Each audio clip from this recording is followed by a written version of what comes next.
How scary is Sean Strickland? That's a real question. That's a little bit tough to answer. I mean, let me give you some of the data. We know that he has a beautiful record. We know that he's a young guy. We know that he's got a level of meanness to him. We've even seen that in the gym. It doesn't matter if you're a former PFL champion or if you're a former Abu Dhabi champion that's got 100 pounds. He's got a certain spark to him, and now he has all of your interest, right? But we have a world champion who pulled out of a fight with him. We have 2 weeks removed for a beautiful placement on a very meaningful card. Not only has nobody stepped in, has nobody been given that job, nobody's asked for it, aside from a welterweight named Belal Muhammad. So just how tough is the son of a bitch? Because if you get a group of guys together, I'll tell you this right now, if you get a group of guys together, you don't have to fight to know who's where. You go get a group of guys in a workout room. 1 hour later, they'll all be able to tell you, and so will the coaches and witnesses, who the baddest dude is, who's number 2, and who's number 3. There are college wrestling programs right now, Oklahoma State, the famed Oklahoma State, just by example, that don't always do what's called a wrestle-off, where you get a challenge match. Who wants to be the 97-pounder? You get 2 or 3 guys, and the coach figure, okay, you guys are going to wrestle this day, and then you guys are going to wrestle this day, and then we're going to have the final wrestle-off over here. There are some rooms where the coach will watch you work out for a week, and then he will say, here's our starting 97-pounder. That's even true in high schools. Newburgh High School, the top high school right here in Oregon, can have a challenge match. The coach will assess you. Okay, you're number 1. You're the starter. If someone slides over to the coach, coach, you got that wrong. I can beat that guy. Okay, great. Prove it. And then the coach will do the wrestle-off. But I'm sharing with you, this is a way, very common, still today. Gave you an example from my own state, gave you a national powerhouse example. You get a group of guys together, they know. Everybody knows. There's another way to figure it out. It just seems to me that if you apply that same logic to Sean Strickland, you're getting these guys together, and they've decided he's tougher than we are. He's tougher than me. It would seem that way. He's got a beautiful record, beautiful placement on the card. All you have to do is get his attention. His last fight was a main event on ESPN. I mean, this is a very meaningful. Sean and Sugar Sean have very commonalities in this regard. That if you can be their opponent, they will make you their partner. And it seems as though something you would want to do, but nobody's raised their hand. And this has been tested a couple of times. Cain Velasquez. Cain Velasquez did not have very many fights when he came into the UFC. But Coach Javier Mendez had a fantastic reputation, put his own reputation on the line, called Dana White directly and said, I have a guy. He is a heavyweight. His name is Cain. He is so good and he is so intimidating, I can't get him fights. He's so good and so intimidating, it's going to cost him his career. He's not going to be able to have one.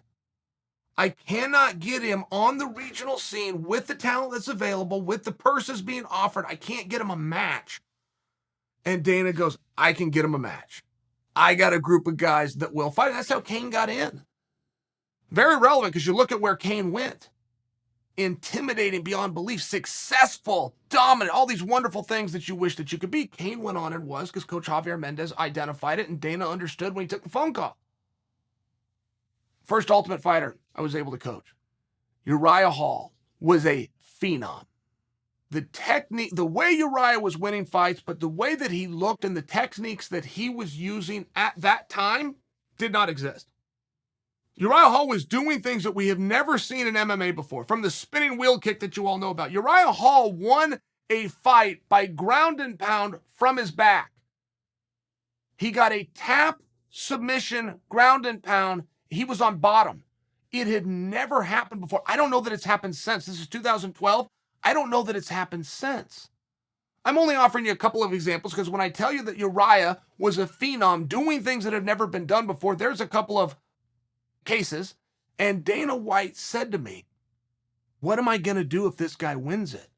Am I going to have to put him against Anderson Silva in his very first fight? And Dana was serious. Dana was serious with what he saw with Uriah. Anderson was the sitting champion. Big poster of Anderson Silva with the belt over his shoulder was right on the wall. And Dana looked up at that. He said, in this kid's debut, I'm going to have to put him in a world title fight.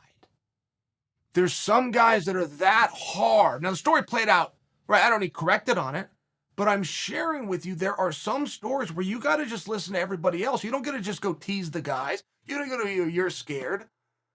If you get a group of guys that all admit, hey, we're scared. We don't want that job. Call someone else. Ask me to do anything else. It looks to me like Sean's in that spot. If you wanted to get into the UFC, the single greatest way in is not the Ultimate Fighter, contrary to what your managers have told you. It is not Dana White Contender Series, contrary to what the industry will tell you. Those are great vehicles. But the number one way in is to be ready on short notice. It has always been the number one way to be ready. Once you're in, to be ready on short notice is the number one way to get a title fight. And I will play that game with you all day. You can tell me a guy that broke in and got in the top 10 and worked his way up through the ranks. And for everybody that you submit, I will tell you a guy that got an opportunity because he was ready on short notice.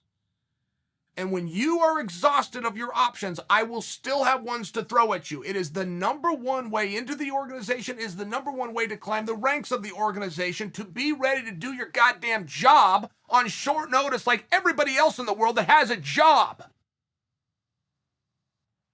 You guys don't want to fight Sean. I do believe that Sean and Luke could have become a number one contenders fight. I believe that.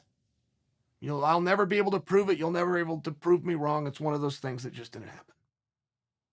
But I made this statement on a video.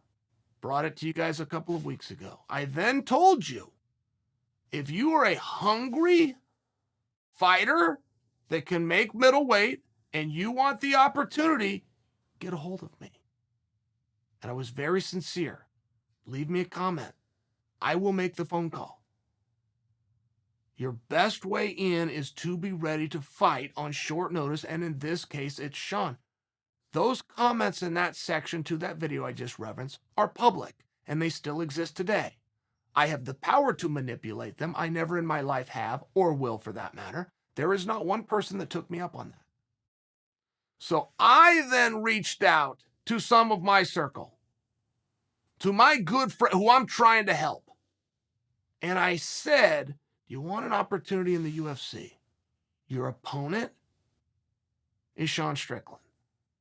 But I am confident I can get you in. No, I assess these guys. This was with my buddy up the road. These are guys with meaningful records. These are guys that I know. These are guys whose career that I followed. I have not made that phone call. Sean Shelby has not heard from me. Nobody said yes. Even privately. I would not have outed them. I would have got them an opportunity. Maybe I would have taken credit for it if I had. But I'm not outing them now. I'm not giving you names. Even in the dark of night with absolute secrecy, nobody wants to fight Sean Strickland. So I'm just asking you, and I'm hoping to get a clear answer this time, and maybe you middleweight should answer it. You're the only ones that can tell me. Just how tough is the son of a bitch?